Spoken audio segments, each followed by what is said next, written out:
right, welcome to another Friday night episode of Keto Rocks. I'm Jim Hobbs, and to my left or right is Brian Damage Forsythe of Kix. And then we got a special guest coming in from Central California with us tonight, Nico Cienfuegos. You've probably, if you heard that name, sounds familiar. He's the cousin of Corey, who we've had on a couple times on the show. She's the one that passed on Nico's inspirational story. So Nico, welcome to Keto Rocks. Hey, thanks you guys for having me. Thank you very much. It's an honor. So why don't you tell people a little about yourself, and I'm not going to steal your thunder, and kind of tell your transformation story. First of all, are you do keto or carnivore? I do a little bit of everything at some point in time, but most of the time the keto is actually what worked for me at a certain point in time as far as losing weight. I had a bunch of different things going on with my own personal health. Tried all sorts of different fads. Always been a little bit overweight, so to speak. But just trying different diets, different things to control certain aspects of my health. It's been an eye-opening experience. But keto was actually one of the things that allowed me to lose weight kind of, easily. Not to say it was easy work, but it was something that didn't take a whole lot of effort. It was just knowledge and preparation of the food. Now, how old are you, Nico? I turned 43 in July. Wow. Okay. So when you're in high school, what was your weight in high school? I actually played high school football. My senior weight was about 330 pounds. Okay. So you a guard or center? I was an offensive guard. Yeah. Yep.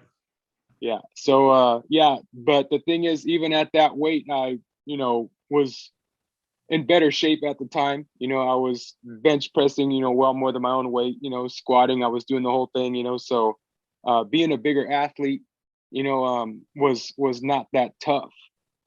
Big problem for me was, after all the athletics is over and certain injuries start to set in, a lot of that muscle, if you don't keep it up, it tends to turn into fat. So yeah, it does happen.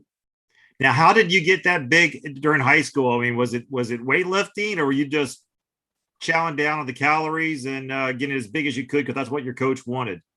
Yeah, to be perfectly honest, at that point in time in my life, as far as knowledge and just basic concept of caloric intake and stuff, I mean, there wasn't a lot, I mean, everyone tends to look at you a certain way when you're that size.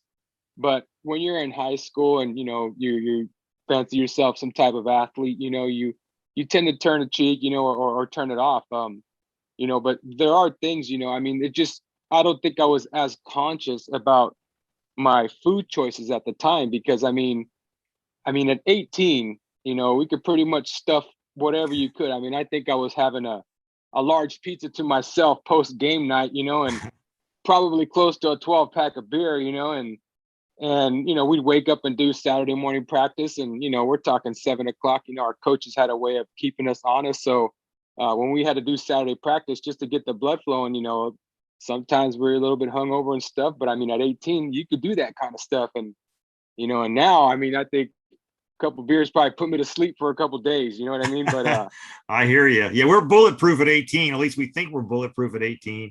The mindset is completely different. Exactly.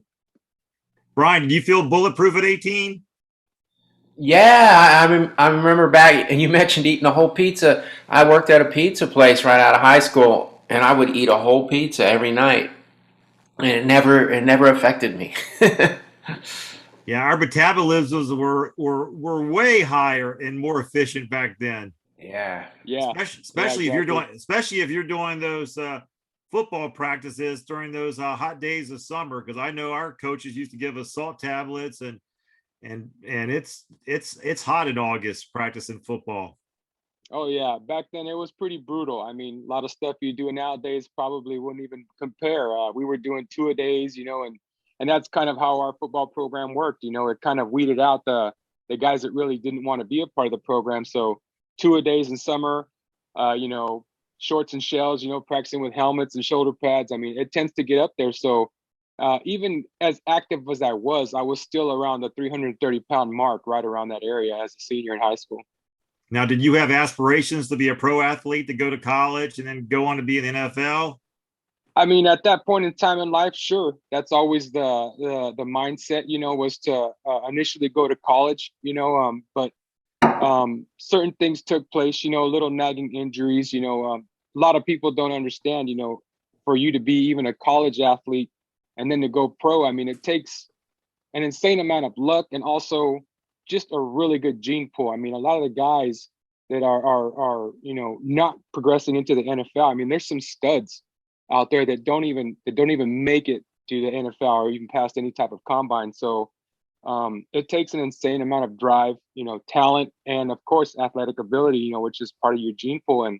And for me, I would have been okay with probably progressing and going to college. And my aspirations were to play at Fresno State, but that just didn't pan out for me at the time. So, onward and upward, just that particular life choice wasn't for me. So what did you do afterwards? So you didn't go to Fresno, which was your dream. So what? So take it from there. Where'd your life lead you?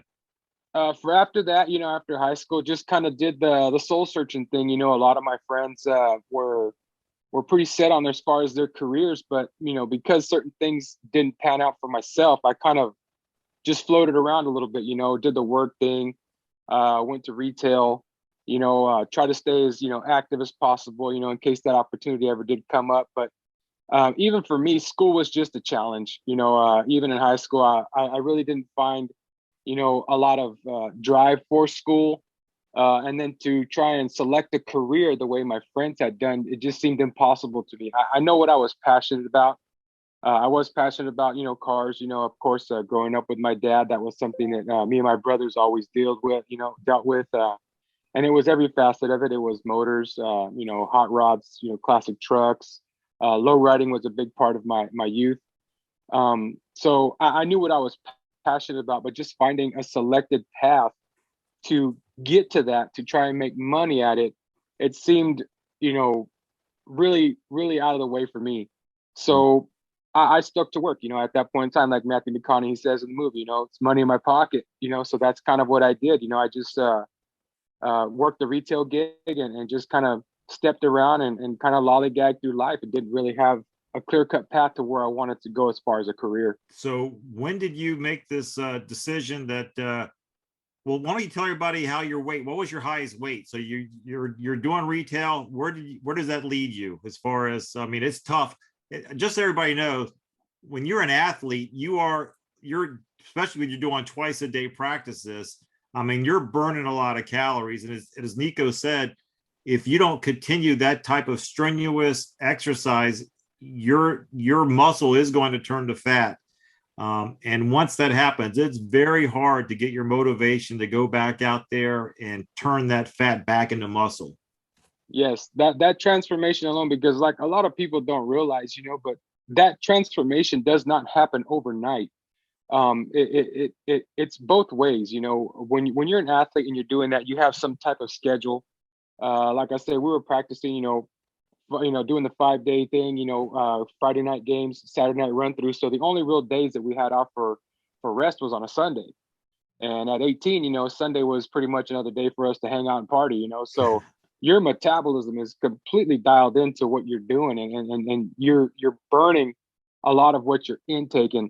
But after that, that initial conditioning and stuff, you're no longer part of a program, you're no longer part of any type of routine. A lot of the bad habits tend to remain, which is the food intake, so the workout stuff, which is the stuff that is when you're part of a program, is easy to do because it's mandatory. Right. Once those mandatory guidelines are no longer there, it's completely up to you to keep up that lifestyle if you choose so. Now, for me, it was little nagging injuries, broken this, had my knee scoped a few times. So you always tend to make those excuses for, why you don't get out and do things. Oh, well, the knee's kind of bothering me today. So I really don't need to get that walk in or get the steps in. And, the shoulder's kind of bugging me. Yeah, I got to work on the rotator cuff. So I'm not going to touch the bench press today. And as your daily routine goes, you start to make excuses. Well, I work 8 hours a day. That should be my workout enough. Right. I work in retail, so I'm on my feet 8 hours a day. So I'm definitely getting a workout. it's not necessarily the case, because as you go on through time, you learn that, keeping your heart rate elevated for a certain amount of time is actually what burns calories, what conditioning is all about. So you tend to make these mental excuses for yourself as far as why you don't need to live that lifestyle anymore and keep up with it. So that's the hardest transition. But as I said, that fat turning into fat didn't happen overnight. It's just progressively happens as you go through on about your life. And once you get further and further away from that lifestyle you were accustomed to, it just becomes easier and easier to accept the fact that, maybe I'm not as good as an athlete as I was. And this is life for me. So you tend to get into that groove of just everyday grind, but, convenient food, not cooking for yourself, hitting the bars at that age, of course, after high school. That's pretty much what life is about, is hanging out and putting down the beer and getting hammered every weekend and going around Monday morning and starting it all over again, so it's definitely one of those things that, looking back, it does set in as far as, your life choices. Yeah, Nico, I actually had the same type of experience when I went from being an athlete to and I actually worked retail. I worked retail for a while as well. And I can remember I worked for the Marriott Corporation for one of their restaurants. And I just remember I had to be there at 6 o'clock in the morning. I worked till 3 o'clock and I was on my feet the whole time. I mean, I was probably 22, somewhere around there. And man, I was exhausted because you're standing on your feet the whole 8-hour shift. And your mind does tell you that, oh, you've worked hard. And then the only thing I wanted to do when I got home was just eat. And much like Brian, it's hilarious because we used to order Brothers pizzas and they had two for $22. And we would, I would have one and my roommate would have one. So we would just sit there and then watch movies and collapse for the evening. And yeah, I can remember I used to be proud of this fact. That's nothing not to be proud now, but I think 30 straight days I lived off of a whole pizza. I had a whole pizza every single night for 30 straight days. And, it doesn't seem to impact you, but all of a sudden one day you wake up and you get on the scale and you're like, whoa. And all of a sudden you have this tire around your midsection and you're like, whoa, where'd that come from? Yeah. And now your beer consumption, your pizza consumption. And next thing you know, you've justified it in your mind, but next thing you know, you're at 30 and you're like, wow. And then you start to buy into all the other lies. This is just part of getting old. And so anyway, that's, so I can definitely relate to you. Yeah, it's a real easy lifestyle to get into. I mean, because once the convenience of the fast food and just hanging out and living that life and going out, and drinking and stuff, I mean, it's like anything else. It's a lifestyle change. And once you accept it, it's very easy to maintain. I mean, real easy to maintain. The convenience of food, you're working now. You got a little bit of cash flow coming in. So yeah, let's get some wings and some pizza, guys, and just stuff and party and pass out 2, 3 in the morning. And I got to be at work at 5. 3 hours of sleep is fine. It's all good. I can do this. But yeah, I worked at retail. I was a shipping and receiving supervisor. So my hours were very early. So 6 o'clock in the morning, had my routine, worked until 4 o'clock every day. So during the summer, I mean, I'm getting off at 4 o'clock. I got a whole day to burn, So oh, absolutely. It was beer consumption, sitting next to the pool, and just hanging out, barbecuing and eating whatever we could find and doing it every day in the summer. So yeah, that lifestyle does tend to get really easy to enjoy. So let's fast forward to your 40s or your late 30s. So what are you weighing now? What are you weighing now in this stage of your life? Well, it's interesting because what happened to me is I was actually working. This happened right around, I want to say 2000. So I was probably in my early 20s to mid 20s at the time. I was working on my dad's truck. He had a 65 Chevy pickup. And, I've always worked on cars my whole life. So I was tuning it up, had done a carburetor swap to it. And one of the things you do, when you work on cars is sometimes you can hit the linkage on an old Chevy from the side, the carburation and stuff. You just hit the pedal linkage. And I was checking it for reflex and everything and just seeing how it was running. And about 6,000 RPMs, a wide open throttle.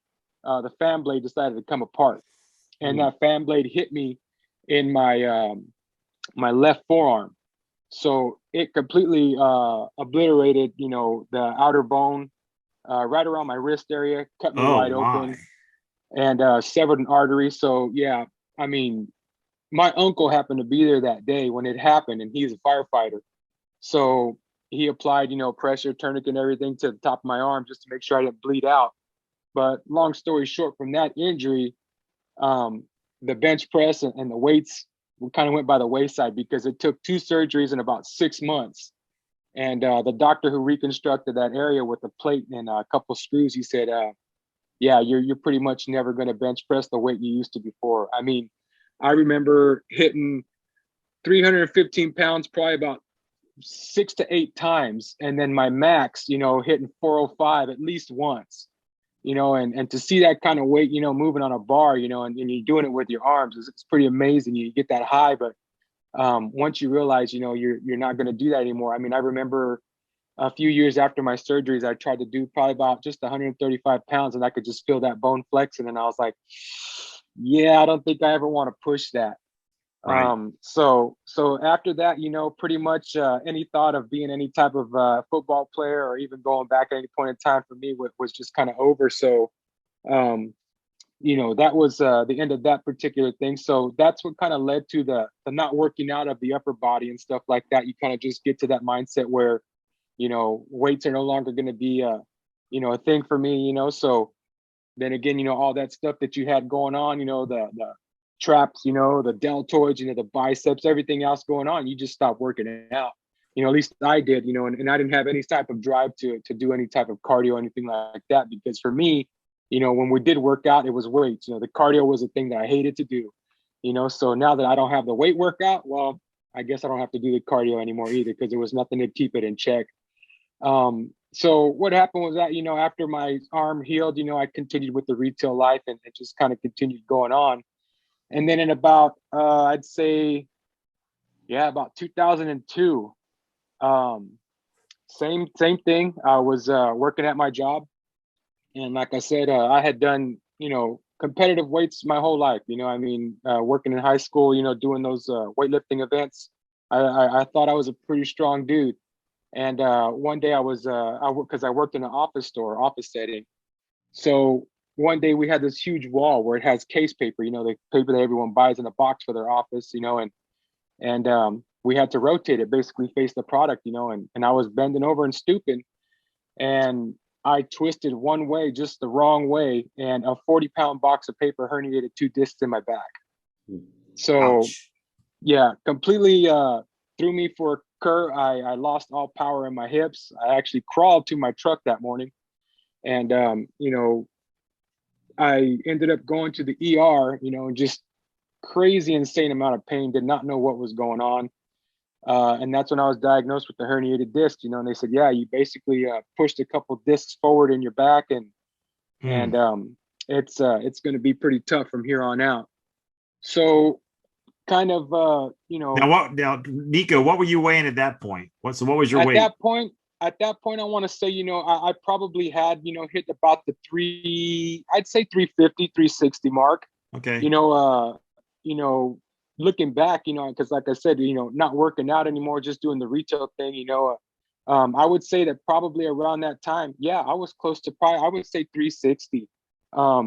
You know, because I remember one of the protocols that they had told me about was, in order to fix the herniation I had, um, they wanted to go through the abdomen. But at the time, when you're 360 pounds, that abdomen is, you know, because they're going to do it laparoscopically. So they're going to shove some rods down your gut. Right. And if you got a gut that's protruding too far out, those rods are not going to reach their target. So that's kind of where that led, you know. And at the time too, I had a cousin who had the same herniation as I did, and he had already 1 or 2 surgeries at the time. So, and he wasn't a big guy as myself, and I was terrified of the thought of surgery, you know, because we're talking a back here, you know. I mean, my grandfather survived back surgery when he was a young man. He was in traction for, I think, 6 months, just learning how to walk again. And when they open you up, there really is no guarantee with any surgeries. But to me, a back surgery was terrifying. Right. So around that time, not doing what I needed to as far as moving forward with any type of surgery, the only other option was pain meds. So I was stuck on pain meds for a really long time. So did you get addicted to them? Yes, I did. At the peak of my use, I would say I was probably at 6 Vicodin a day. Yeah.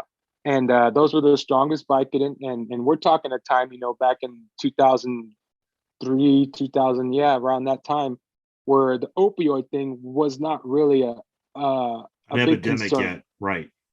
It wasn't a big concern. So I was getting these things by the tubful, and quality of life was not there. I managed to get engaged around that time and even get married.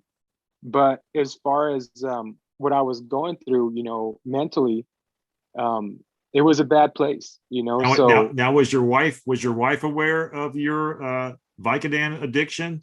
Yes, because we actually met before this happened.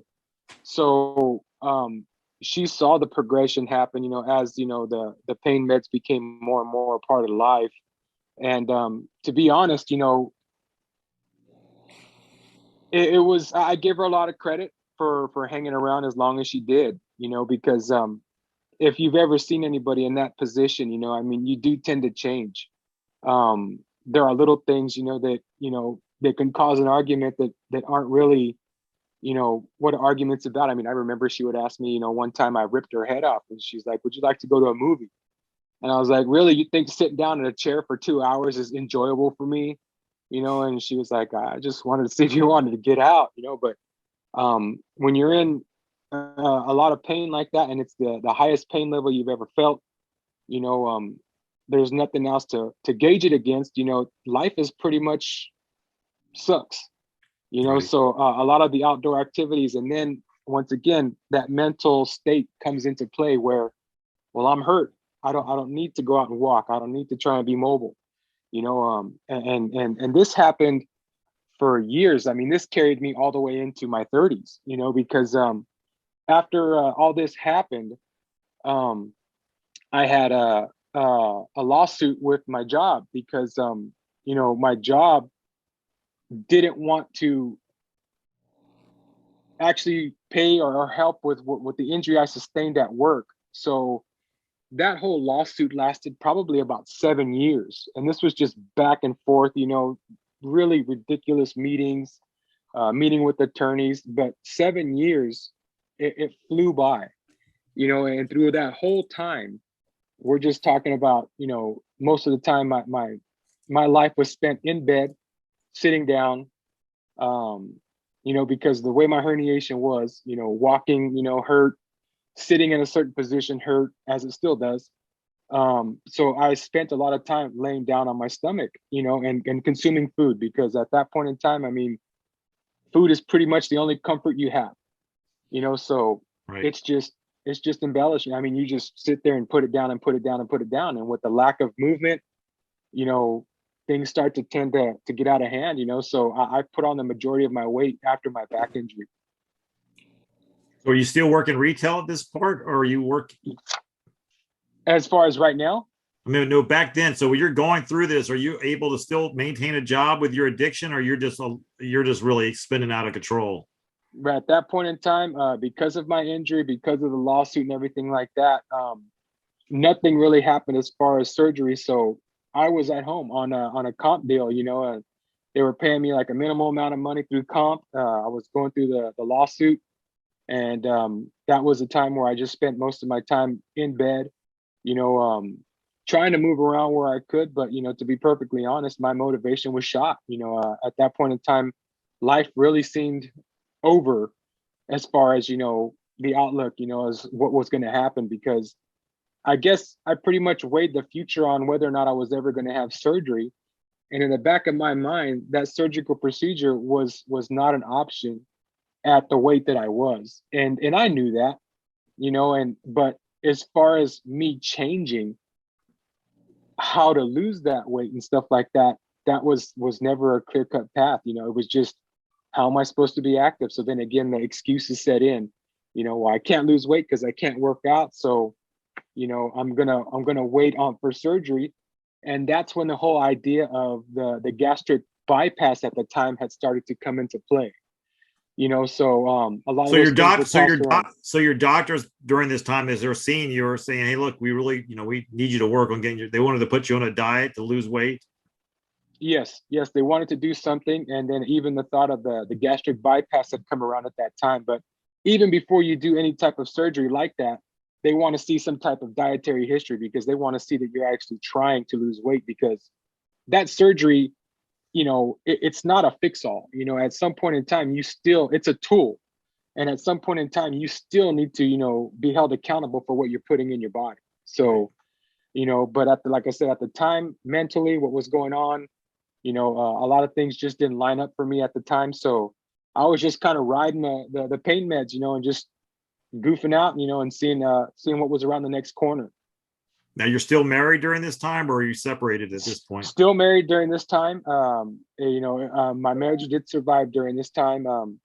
And eventually what ended up happening is a settlement was done out of court, so the company actually agreed to settle after about 7-8 years of just back and forth, because what they really wanted to just be completely alleviated of the fact of any type of future medical. Right. And at the time I had accumulated so much debt, that I was like, well, yeah, maybe I should just go ahead and take this financial, this check that they're going to cut me and pay off my bills and start back from scratch. The only issue was at the time that, being my injury, they put me at about, I think, what was it, a 50 or 60% permanent disability as far as what was going on with my back. I'd had this herniation for so long. It caused a bunch of other different things, sciatic pain, bunch of nerve damage, just the grinding of the two discs, without any type of buffer in between, caused all sorts of things with the bones. But at the time, like I said, you're young, relatively young. I could take it, I'll fix it. I'll cross that bridge when it comes. But yeah, slowly but surely other things start to progress. And one of the things that I had never really looked into until it started to become a problem was diabetes. Around this time, diabetes, I don't know if you guys are familiar with the disease, but I remember being a young kid, my grandmother had diabetes, and she basically was born with it. She had no ability to create her own insulin. So that's how I knew about diabetes. But as far as what we were talking about, in the late 90s, early 2000s, this was a whole different thing, that you could actually catch diabetes or get it. And people would tell you, no, that's not true. You can't get diabetic. You're born with it, or you either have it or you don't. Well, at the time it seemed plausible, Logical, okay, I understand. right. Yeah, it did, because when we're born with something, genetically, yes, there's a reason why it happens. But now looking back at all the science and all the things that are involved with it, I was really pigheaded to think that this disease would ever go away on its own, and I was ever going to be able to regulate it. Because when I got all the warning signs, I just figured, you know what, I'll change tomorrow. Something will happen for me, and I'll make the changes sooner or later. And yeah, that's not always the case. This disease tends to take you silently, little at a time. And one day you wake up and you look back at the body of work that this disease has done, and you're like, wow, this thing is killing me slowly. Yeah. So just not to gloss over that, because you said something that's very powerful. It does take you slowly. I know so many people who have been diagnosed diabetic, and they first got to lose a limb, and then they lose a second limb, and next thing you know, it literally does take you body part by body part, and it doesn't have to be that way. I think one of the reasons why I'm passionate about sharing keto and carnivore lifestyle with people is the results show that lifestyle reverses type 2 diabetes. And so people who believe they have no hope, I want them to know they do have hope, and it's within their control, and they don't need to go get medicine, or they can literally overcome diabetes just by their lifestyle that they're living. Yes. And a lot of things, to tap on that point too is one of the things, I've spent a lot of time, I've had a lot of time, to think about these certain things is, I look at my grandfather. My grandfather is 95 years. He's going to be 95 in September. Wow. Part of that is an amazing gene pool. The other part of that is I look at a lot of people in his generation, some of these people from the 20s, 30s, they've lived really long, quality filled lives. But one of the big differences that I've seen is, even from that age group to like the baby boomers, which were my parents, to my generation now, is I see a big difference in the food intake and how it was prepared and how it was made, certain things that are involved, and one of the things that, I've kind of noticed was, people in my generation aren't outliving their parents the way they should, and a big deal of that is because of the convenience that we've had with our food choices. You look at someone like my grandfather, who my grandmother prepared most of his meals. I mean, we're talking about home cooked meals every day. These things were prepared with natural ingredients, things that were grown, farmed, it wasn't a lot of fast food. It wasn't a lot of, preservatives, things that they put Processed on something for food. shelf life. Yes. Yeah. So your family lived off from the farm to the table, from farm to table. Exactly. Yeah. Chickens were a way of life. My grandfather, both of my grandparents, I come from Mexican Hispanic background, so both of my grandfather on my dad's side was a farm labor contractor. My grandfather, who's still alive now, he worked on the Southern Pacific Railroad, so a lot of the things that they did in their life, I mean, are a lot of things that, we've gotten away from, as far as family dinners, sitting at the table, gathering around fresh cooked food, vacations. My grandfather raised 4 girls, and, they were constantly out doing activities. Every weekend, he was out taking, my mom and her sisters, to do things, camping, exploring. So the activity was through the roof, and my grandfather worked, back then, we're talking 12, 14-hour days. And he still came home after a long shift of working on the railroad and worked on his home, and kept up his garden. But one of the things my grandfather's always taught me was, if you plant fruit trees, you always have food. So Right. our homes always had a source of fruits, whether they be plums, apples, grapes, walnuts, pecans. We always had a source of some type of food. And I remember growing up, my grandfather, on my dad's side, he used to give out walnuts for Halloween, and kids were like, "The heck is this guy giving us walnuts for?" And you fast forward now 25, 30 years later, and walnuts and pecans are some of the most expensive things you can buy, Yep. and he was giving them away. Wow.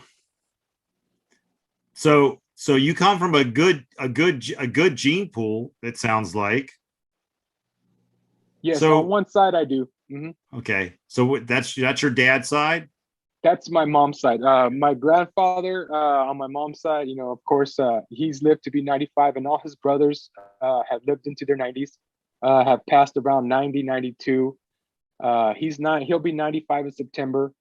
Only one other sibling is still alive right now, which is my mom's aunt, but I call her my aunt also. She's 87, 88. And, only real thing that she's got as far as health condition is arthritis in the joints and probably early some dementia, but at 87 years old, I mean, that's a pretty long haul. And my grandfather, thanks to God, he's, other than the fact from a couple ailments, I mean, he still has a really healthy heart.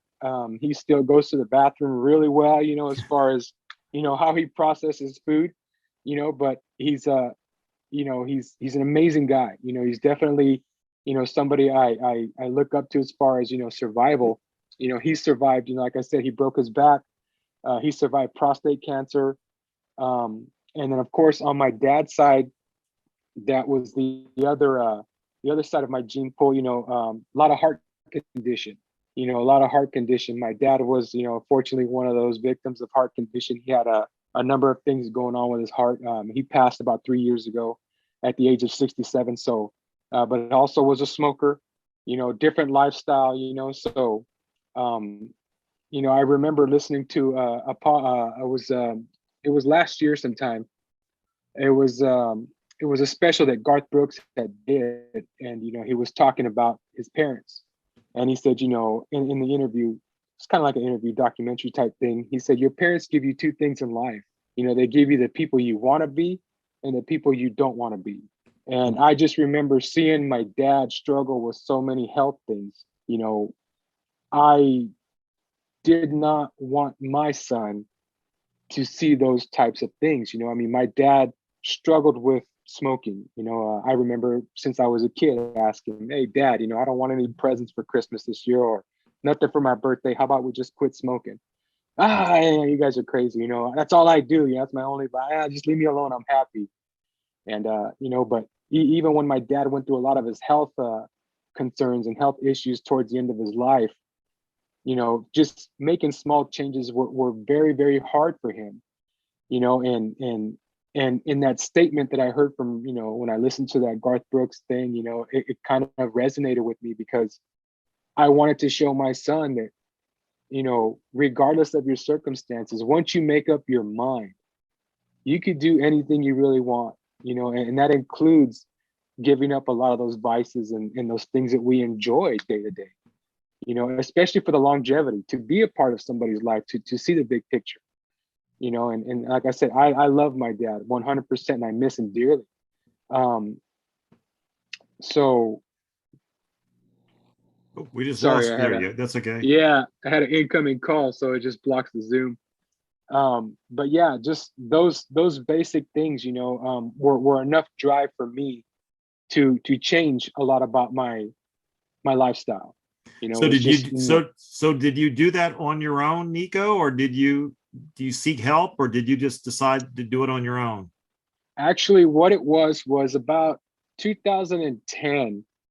I want to say peak of my weight, I hit 426, and the only way I knew that is because I was recycling some metal at some point in time, and we went to a recycling yard, and I had never found a scale that could actually hold my weight. So I asked the guy, I was like, hey, how often do you guys calibrate this thing? And he goes, oh, we have to calibrate it every day. I go, so it's pinpoint accurate? He goes, oh yeah. So I got on it, and 426 is what I had hit. And seeing those numbers was mind-blowing because, like I said, it doesn't happen overnight.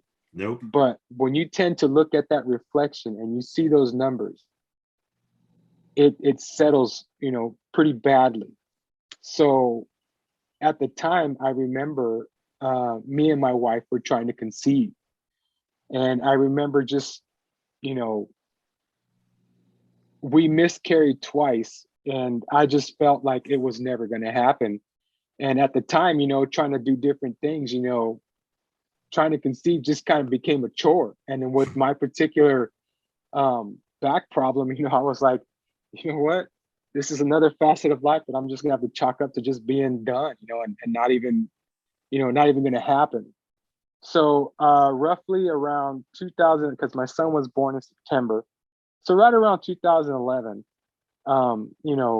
she told me, that this one had stuck, and we were already, part of past the trimester, and the first initial trimester. So, I started to get happy.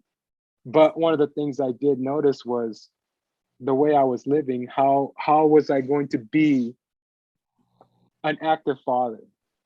How was I going to help with this child? How was I going to be the husband and the father that, I'm capable of if I wasn't in a good state of mind, if I wasn't physically capable? So right around that time, before my son was born in 2012, I decided to change a lot about what I ate And one of the very first things I did was just eliminate carbs. I would just said, you know what, pastas and bread, let's just cut it out, and see what that does for me. And believe it or not, a lot of people struggle with giving up the bread or something like that. It wasn't terrible for me because I remember talking to, my dad throughout the years, and just, my dad was one of those guys that he had to have either bread or tortillas with every meal. Oh yeah. And I remember, I used to get angry because he'd be like, hey, we don't have tortillas. And my mom would have to go to the store. I'm like, dude, can't you just eat them without it? He's like, shut up. I work 12 hours today. I deserve to eat. All right, eat what you want, Pop. So, yeah, for me, it wasn't a struggle to give up those things. If we didn't have them in the refrigerator, I didn't eat them, So that was part of the other process, was trying to find that delicate balance between what was available and what I wanted to put in my body. Because of course, at the time you're living with other people. So your refrigerator doesn't just contain what's for you. Right. I mean, everyone has their vices in there, whether it be the sweets or the tortillas, the bread, whatever. So, the pantries and the refrigerators always have, those temptations. But to be honest, giving up the bread was not a hard thing for me. Now, pasta, on the other hand, oh, that's tough, because I am an Italian food lover. And at that point in time in my life, I could put it down. I mean, we're talking professional, so, but making those small changes and not having a scale to compare what I was at was actually a benefit, because we all tend to get into that space where if we're not losing weight, it's not working. And then we start to do that whole head trip, well, why am I doing this to myself? I might as well enjoy life. I mean, it's not working. And I tried. You tried after a week, buddy, and it's not, the pounds aren't flying off. Okay, let's go ahead and throw in the towel. So, so Nico, let me interrupt you for a second. So are you still drinking at this point, or is because to go no carbs and still be drinking kind of creates a little bit of an issue? And are you still on the meds at this point? Or that's history? At this point, what I wanted to do was actually wean myself off the meds. As far as drinking, I wasn't really putting it down the way I used to. I tried to cut back on certain things. I mean, one of the things I also gave up was, sugar drinks at that time in 2012 was, I tried to stay away from the sodas, because sodas, I never was a really big coffee person. So to me, the Starbucks thing never did hit, right. But sodas probably, because I do have a sweet tooth. So sodas and sugary drinks were one of those things that, easily readily available.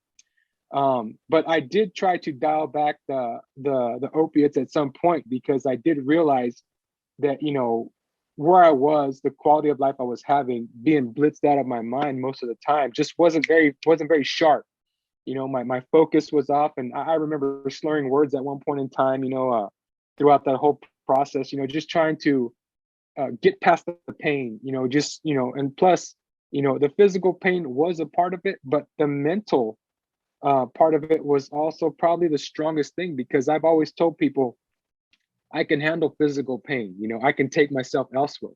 It's the mental part that you can't get out of. You tend to sink into that spot where, the opiates actually put you in a state of mind where you feel good, and who doesn't want that feel good, forget about the everyday routine, the bad stuff vibe? I mean, it was more of a mental thing for me at the time than it was physical. But I did try to dial it back, because I did realize that in order to be a good dad, and be a good husband, I'm going to have to help with this newborn some point in time. I need to be sharp and focused. So dialing back the opiates and the pills was definitely a struggle. But I've always said that juice has to be worth the squeeze. And at that particular time in my life, having a kid was definitely worth it, So and of course we make all these promises to ourselves and to whatever God, if you decide to believe in one, that if you give me an opportunity, I'm going to take advantage of it. And that was basically my eye-opening time. It took me years to dial back the opiates to a point to where I was no longer on them. But in actuality, we do have to make baby steps. You know, like I said, none of this happens overnight. You know, these things have to be progressively dialed back, because if you try to remove it very quickly and you don't see the results, or you don't feel a certain way, you tend to fall right back into it, and you go right back to them because they're easy and they're available. You know, so getting into the right state of mind, you know, being a parent, you know, that was enough drive for me to change a lot of the bad habits I was feeling at the time.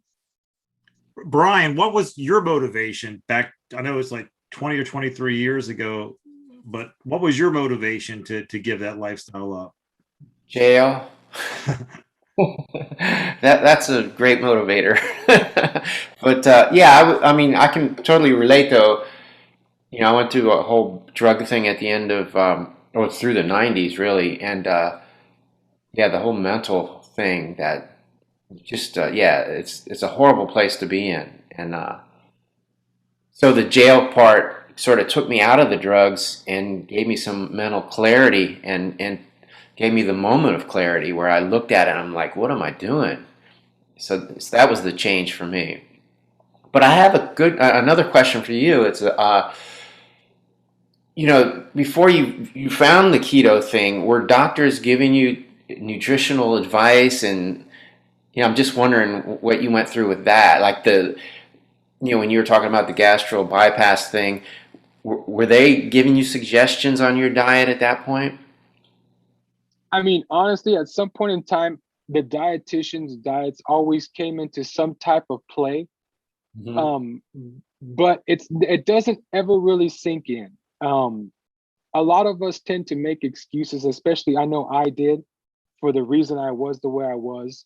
You know, and to be honest, those comforts of eating, you know, we gather around tables with family, you know, food, Thanksgiving, all these things, you know, we tend to look at, you know, I remember my mother-in-law years ago would tell me, you know, in Spanish, and she would tell me, she's like, you know, some people live to eat, but other people eat to live. Right. Hey, And Nico, I hate to interrupt you, brother. Could you mind coming back on next week so we could continue this? absolutely. Because I mean, your story is riveting, and I think a lot of people can relate to your story and can garnish a lot of hope from what you've had to overcome. I don't know what, is that okay, Brian? Yeah, yeah. So yeah, so can we shelve this? Because Absolutely. and can you do next week at the same time? Does that work for you too, Brian? For Yeah, next week? yeah, I can do it. Okay. Yeah, so we'll remember where we left off. So you'll be on two of our episodes back to back, because I really Yeah, this I know is so fascinating. You don't want to, like, you know, I don't cut. want to shortchange. I don't want to shortcut this at all. Yeah, yeah. And so there's so much to unpack. I mean, I got tons of questions because I think people can relate to your story, and the fact that you've overcome it, I think it's got to be heard. This story's got to be told in its entirety. So if you can come back next week at the same time, that would be awesome. Absolutely, guys. I'd be happy to. All right, everybody, it's that time to introduce Brian Shanker and his channel Meat Tribe, so he gives you the meal deals of the week. And talking about meat, let's this week, this past Tuesday was National Prime Rib Day, so it's a great week. Brian, did you celebrate that? Me? Yeah, or damage? I was just say damage, so I got two Brians on the screen. No, I didn't find out about it till that day, and I'm like, I'm so unprepared. I had fish that day. So. Yeah, I had the my buddy's recipe, the Chesapeake Bay tuna, which I wish I had known about it. I would have definitely smoked a prime rib or cooked a prime rib or went to my favorite restaurant for prime rib. I did not give it its proper celebration. So next year I'll be prepared though. But anyway, Brian, what kind of meat deals are out there for the public this week? All right, I've got some interesting deals this time. So again, like last time, Food Lion has a pretty good deal. They've got a choice grade boneless ribeye steak for $8.99 a pound. Aldi's, they actually had something posted, and I think you guys might like this one. So at Aldi, they've got a choice grade boneless, of course. It's Morton's of Omaha, salt and pepper, or a Texas barbecue beef brisket at $4.99 a pound. So, and actually, did I say Food Line, the ribeye was $8.99 a pound. So you can get some briskets over at Aldi for $4.99 a pound. That's a pretty good deal. And then we're coming up on Cinco de Mayo soon, so I'm seeing a lot of deals that are happening for the Mexican type food. Harris Teeter has a choice grade boneless HT Reserve Angus beef skirt steak specifically for fajitas, and those are normally $9.99 a pound, and those are on sale for $6.99 a pound. And Jim, you and I were talking about your favorite meal that you like, that shaved ribeye. So at Giant, they've got some Heritage ribeye shaved steak, 12-ounce packages on sale for $6.99 a pound. Those are pretty Awesome. good. And then you and I were also last week talking about some ground beef. So I hope you've got room in your freezer, because there's 3 stores that have ground beef for less than $3 a pound. So Wow. I'm heading there now. So tell me where they are. All right. So Harris Teeter has some 80% lean ground chuck in a value pack for $2.99 a pound. And Giant has 85% lean ground beef value pack at $2.77 a pound. And Safeway has 80% lean ground beef at $2.99 a pound. So I really hope you might need to go out and buy another freezer. I don't think I can fit another one in the garage. I got 2 already. The third is Peggy be moving me outside. Oh, that's too funny. Hey, Brian, so I know you're eating much more healthy stuff than we could probably get at these low prices, but I've got some deals. You'll have to check out the channel. There's some grass-fed deals that are going to be in this week's update when I do my more extensive update on my channel. Tell everybody your channel, Brian, so everybody can go subscribe to it. Sure. So be sure, everybody, to head over to my channel, YouTube channel. It's called Meat Tribe. Every week I'm doing a more extensive update than I'm doing here on the Keto Rocks Radio. Meat Tribe is all one word, no spaces. And when you get there, please like the videos, subscribe to the channel, click on the bell so you'll get notified every time I upload a new video. And let me know if you come across any meat deals in the comments section. Awesome. Well, thanks so much, Brian, for checking in with us. We'll look forward to hearing your report for next week. Yeah, I want to compliment you on your cool backdrop too. And how about this? Oh, yeah, of course. Yeah, no, thank you for the logo. I used Canva to create that. So thank you.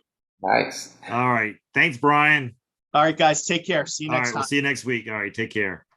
So Nico, thanks for joining us. We're going to invite you back next week because we want to hear back the rest of the story. We think people will want to hear the rest of your story. So everybody come back next Friday to hear Nico's complete the rest of his story and his recovery and where he's at today. In the meantime, Brian, what bit of advice would you give the public, and what one thing they can do this week that hopefully will improve their life and their lifestyle? Eat your meat. We'll see you guys next Friday, everybody. Take care. All right, guys.